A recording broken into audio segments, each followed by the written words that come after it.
reacts to that. Also, too, Mario in this matchup has to make really good use of his power shielding. Yes. You know, the barrage of projectiles.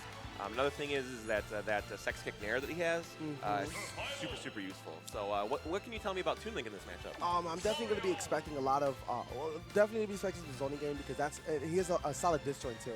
And that's the problem that you have. We were talking about a little triangle about it before. Disjoint, projectile, and melee type. You know, and Toon Link kind of really grasps the disjoint plus the projectile, and those are both going to be things that are going to be really difficult for them to get in. So we're going to have to see exactly what Hyuga plans to do about that, but and we're going straight into it. Going to Smashville, KK Slider, still performing, putting in the work, just like we are, and just like these players are. So it's we're gonna see how the tone of this match is set. You know, we'll see if you know, Dan is gonna go for like the bread and butter Mario combos, or if he thinks that Toon Link possibly is too floaty for that. But it really depends on how that's gonna shake out to start. So right now, Dan taking an early advantage. And Hyuga trying to do that hit and run. He's really trying to just get some damage in. Projectile, keep going. Because he knows that he probably knows that Dan or Mario can really get in for some solid combos, and he does not want to let him do that. Yeah, really trying to zone him out. That was a good pivot grab to get Dan off balance there, and so far it's been, you know, right now it's been kind of streaky as Dan came out hot, and then, you know, Hyuga kind of brought it back, and now we're going to see if Dan can bring it back here. One thing that I did like from Dan is that he shot a fireball and then approached with it, and that's a common Mario tactic, but not something that you're necessarily going to think is going to work against Toon Link. So I'm glad that Hyuga knows how to deal with that. Maybe time with Ally or a player that he knows down in Mexico has given that experience. Because a lot of people kind of panic a little bit when they're not sure what to do in that situation. So high-level play going on right now. Dan losing his stock, and Hyuga with a big lead. Oh my goodness, Hyuga came here and he's taking names right now. He's definitely earned himself one. I almost made a churro joke. I'm not going to complete that. Let's. It's all right. Embrace your inner EE. Be a little unpolitically incorrect. I love it. No, but nonetheless, on there. I mean, the cape kind of. But that's the thing. That's the thing. The way that he's using these spacing tools, he's not really letting Dan have those options. Yeah. You know? Yeah, everything that Mario can do seems to be being shut down by everything that Hyuga does. And that's the problem. Dan needs to go in. Mario has to get in. It's not happening right now. You can see that it's a clear struggle right now.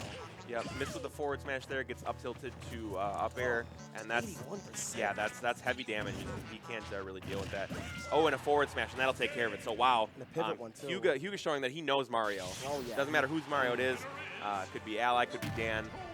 You know, could be Zenyu, I'm sure. But Hyuga knows that matchup, and they're gonna go right back into it. It seems here. You know, already pounding it. So I assume they picked on the stage. Maybe he's gonna go for the run back. Yep. Yeah, you mentioned it before. Chicago players, big fan of Smashville. Yeah, the GGA boys. It's cool. They cannot get away from Smashville. They love it. It's cool. But to be honest, I would have liked to see either like Final Destination or maybe Duck Hunt or something like that. Give Mario a little bit more space. Oh, definitely. Would have loved it. Definitely not Battlefield. But I'm not. Yeah, but I'm not going to question Dan. Dan's a much better player than me. So you know, again, everyone's human. This could be for pride. This could be because he feels like he just messed up game one. So there's a lot of reasons. But yeah, stage selection always important. You know what that PTT stands for? No, I do not. Did we ever figure out what PTT stands for? Okay. Yeah, we'll figure that out. Yeah, we'll find that out for you because obviously it's Dan. I don't know if he's maybe trying out a new tag or something, but yeah. Right now, Dan, though, playing a little bit different here. He's made a really good adaptations, and he has Toon Link on the ropes in this first stock. I'm telling you, that's probably what it is I love to see about this high-level play. Like the level of adaptation, the complete game change. Hyuga, though, answering back. Very solid, too. Doing a great job of immediately regaining stage control. I don't know if that was a second up air or if that was just the meat of the first one, but bro, that was a solid hit. One thing that I'm really impressed from Hyuga here that he's doing against Dan is that he seems to be sniffing out the direct, like every time that he's jumping, and he just seems to be there. Like it almost seems like Dan's afraid to second jump in neutral to try and do anything because he's just meeting it. But back roll to up smash. Yeah, kill switch engage. That's what we like to call it here in the Midwest. Bow! Basically, and yeah, it's an invincible up smash. It's pretty safe just about anywhere. It's literally the do something about it. Oh, good air dodge there from Dan to get back to the ground and putting on some good damage here. This is what he needs to do, is he needs to get damage before he dies. Oh, before the tilt smash comes in. Why do I even talk? No, it's just no, it's okay. Commentator Commentator curse. We live it, we love it, we breathe it. Oh, he just completely. That was an excellent call there from Dan. Instead of trying to follow it up with an up air or something like that, just went right into the up B. Knew that he could go right through that explosion. Oh, what a beautiful spot dodge on that. Pushing him back off stage, putting pressure on board. Dan is running this game back. He is not playing games with this one. I'm loving the adaptation here from Dan. I think maybe he just didn't expect Hyuga to play this certain way, and has since made adjustments. Now, Hyuga never out of it. You know, obviously he could bring this back, but Dan in a good position here. Ooh, oh, what a beautiful confirm. That was a good puts trade. On so much damage. It's so quick. So many confirms off the bombs. Oh, and it sweeps him great with the up tilt too. It just Oh my so goodness! quickly. And an ill-advised cape there catches the bomb. Oh And that my probably gosh. saved him there.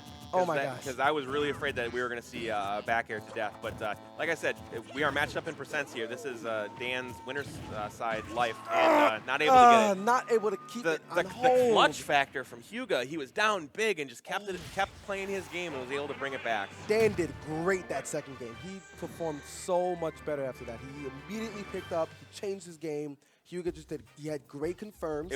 That's basically Dan realized what was happening in game 1, made the adaptation to take a really good lead going into game 2, and then Hyuga's like, well, yeah, I can kind of adapt too. Did it, and then Dan didn't have an answer going into that second game, second stock. So immediately changed up his style too. The moment he got a confirm, he didn't do the hit back off as much.